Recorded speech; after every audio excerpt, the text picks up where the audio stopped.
শুভ সকাল বন্ধুরা, আমি তো রেডি হয়ে গেছি মায়াপুরে যাওয়ার উদ্দেশ্যে। তো সবাই রেডি হয়ে বেরিয়ে পড়েছি। আর এই দেখো, এখানে ছিল সকালের টিফিন, আমাদের এখানে ছিল লুচি, ছোলার ডাল। আর এবার কিন্তু আমি যাচ্ছি আমার বাপের বাড়ির সবাইকে নিয়ে। এর আগেও আমি গেছি আরও দুবার। আর এবার কিন্তু আমার বাবা, মা, বড় মা, আর এটা ছিল আমার ভাইয়ের বন্ধু, আর এটা হচ্ছে আমার বাবা। আর আমার ভাই আর তোমাদের দাদা ভাই সামনে বসা আছে, যেহেতু ওদের দেখাতে পাচ্ছি না।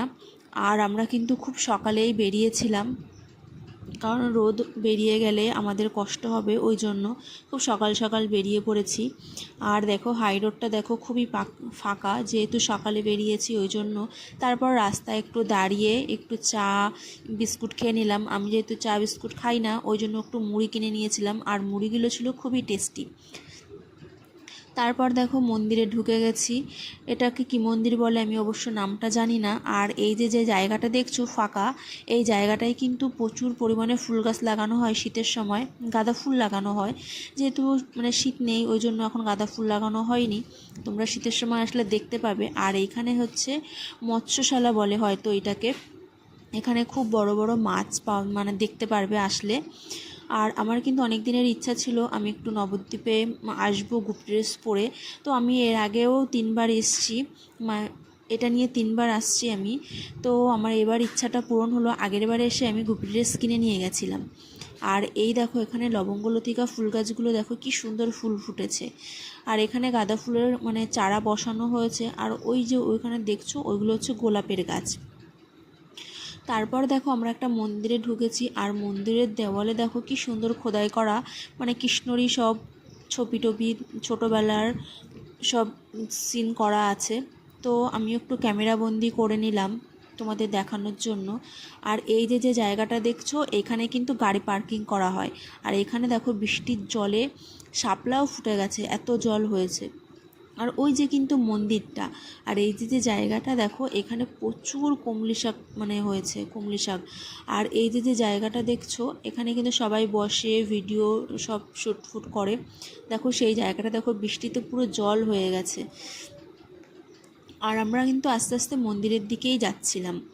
তো দেখো আমরা যেদিন গেছিলাম সেদিন ছিল রাধা অষ্টমী। আর আমার ভিডিওটাতে অনেকটাই লেট করে ফেলেছি আমার একটু অসুবিধার জন্য। তো দেখো আমরা তো এবার যাচ্ছিলাম গোশালাতে। গোশালাতে দেখো আমি আগে কোনো দিন যাইনি, এবারই ফার্স্ট টাইম গোশালাতে আমি গেছি। আর গিয়ে দেখো কি দারুণ দারুণ গরু দেখলাম, একটা শিং এক এক রকম। তো আমি এর আগে তো কোনো দিন এরকম গরু দেখিনি, তো আমার তো খুবই ভালো লাগছিল। তো দেখো শিংগুলো দেখো, এক একটা গরু দেখতেও এক এক রকম। আর এইগুলোকে কিন্তু ছাড়া গরু বলে। দেখো এগুলো কিন্তু সব বাইরের গরু। তো আমি তো খুব এনজয় করলাম।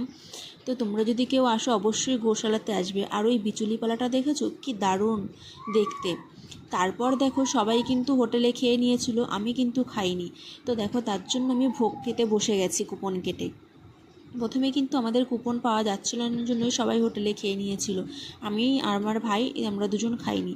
তারপর দেখলাম কুপন দেওয়া হচ্ছে, তারপর বসে পড়লাম কুপন কেটে। এখানে ছিল থালা গ্লাস তো দিয়েই দিয়েছে, তারপর দিল খিচুড়ি আর একটা চাটনি, তারপর একটা পাঁচমেশালি ঘ্যাট।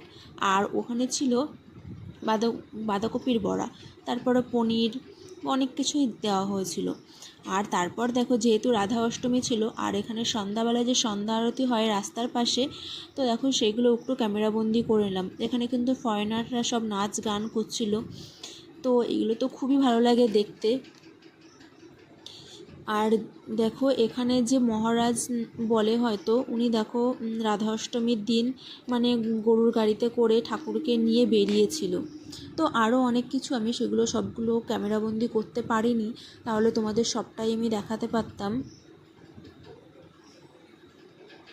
তো এই যে হয়তো মহারাজ যেহেতু রাধা অষ্টমী ছিল ওই জন্য বেরিয়েছে। আর জানো তো রাধা অষ্টমীর আমি প্রসাদও পেয়েছি, কারণ রাধার জন্মদিনের জন্য কেক কাটা হয় মেন মন্দিরে।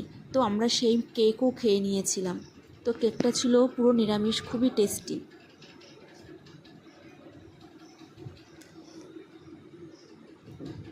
তারপর কিন্তু চলে যাব হচ্ছে নবদ্বীপে। নবদ্বীপে আমি অবশ্য যাইনি, তোমাদের দাদাভাই গেছিলো, তাই একটু ক্যামেরাবন্দি করে নিয়েছিল, সেটাই তোমাদের সঙ্গে শেয়ার করলাম। আর এখানের জল কিন্তু দুরকম হয়, কোনো জল কোনোটার সঙ্গে মেশে না। তোমরা যদি আসো কোনো দিন তাহলে দেখতে পারবে, লঞ্চটা পার হলেই দেখতে পারবে দুরকম জল। তো আমার এই ভিডিওটা এই পর্যন্তই। যদি তোমাদের ভালো লাগে তাহলে তোমরা লাইক কমেন্ট শেয়ার করে দিও। টাটা, সবাই ভালো থেকো, সুস্থ থেকো।